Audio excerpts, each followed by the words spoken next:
Hi, my name is Corcoran and I'm 17 years old.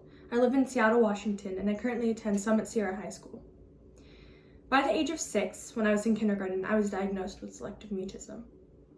It's a rare disorder, but it's basically social anxiety. That's the way I think of it. It's a little bit more complicated than that though. In certain settings, I'd be totally comfortable, like, at my own house. But then when it came to meeting other kids my age, I was very shy. And I think my mom was the first person to realize that, this is something more than shyness. One day she spoke to my kindergarten teacher and she was like, how's Ella doing? Just checking in. She was like, oh, she's good. Oh, but by the way, she hasn't spoken all year. And I think that hit her. At the time I didn't know I had something going on, it's just how I was. But that was when I got diagnosed. And my family, I think they were in denial, the rest of my family, and they didn't want to accept that this was something else. They were like, oh no, she's just shy. I don't think they really knew how to react to the whole situation, which at the time I wasn't aware of.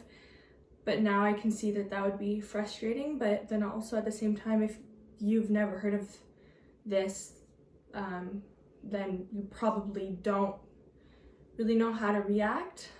They know me one way. My family, I'm close to them.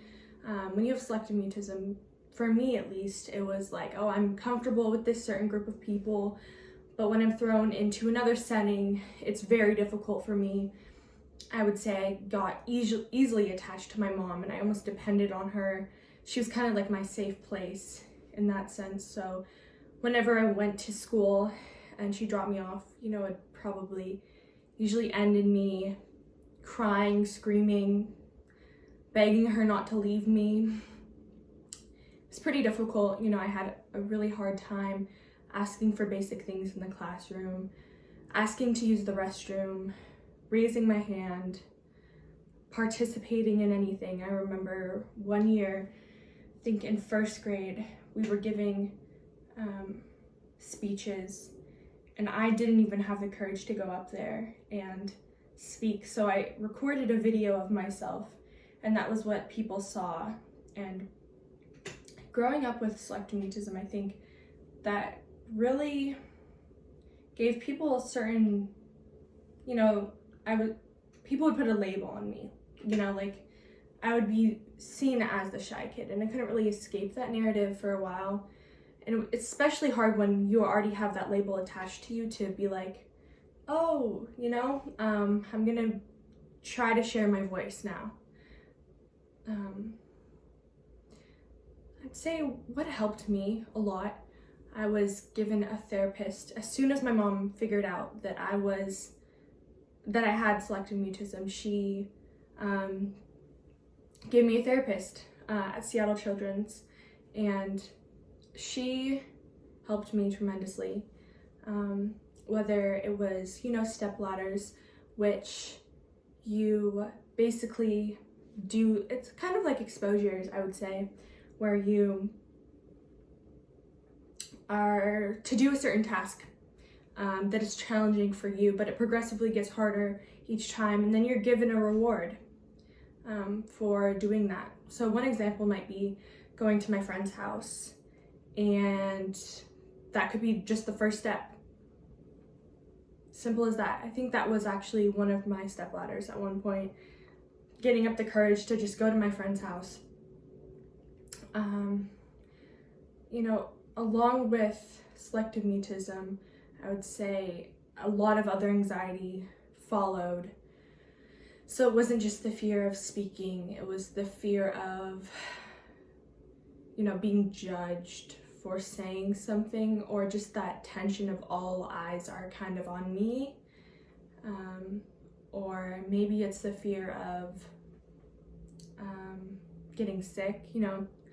A lot of other anxieties kind of followed me when I was struggling with this. But I would say that what helped me a lot was probably one of the hardest things I've ever done. Just like my mom pushed me. She really pushed me to just go try things that are super challenging.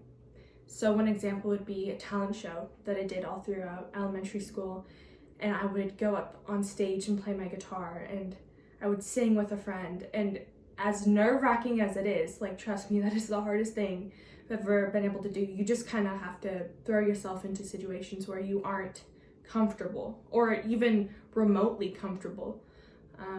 But that's really the way you get over it, I think, especially as the more you share your voice and the more you see that it's not that bad, your fears do subside. Not saying that they won't come in other forms later on, because that's pretty common, but plays is something else I also did. So we did have a couple plays throughout my elementary school experience, and eventually I did play certain roles, and that was also pretty helpful. But also a big thing is patience. So my mom, she was patient with me. My therapist, she was patient with me. She spent, I don't know, a couple months just getting me to talk. We played Uno. Yeah, and then my mom just had a whole bunch of faith in me, and she just kept pushing me kind of relentlessly, which was so difficult at the time because I hated it. But without it, without her pushing me and without her just kind of having that faith in the doctors, in me, I don't think I would have been as successful in overcoming my selective mutism. Yeah, so that's a little bit about my experience. Thank you for listening.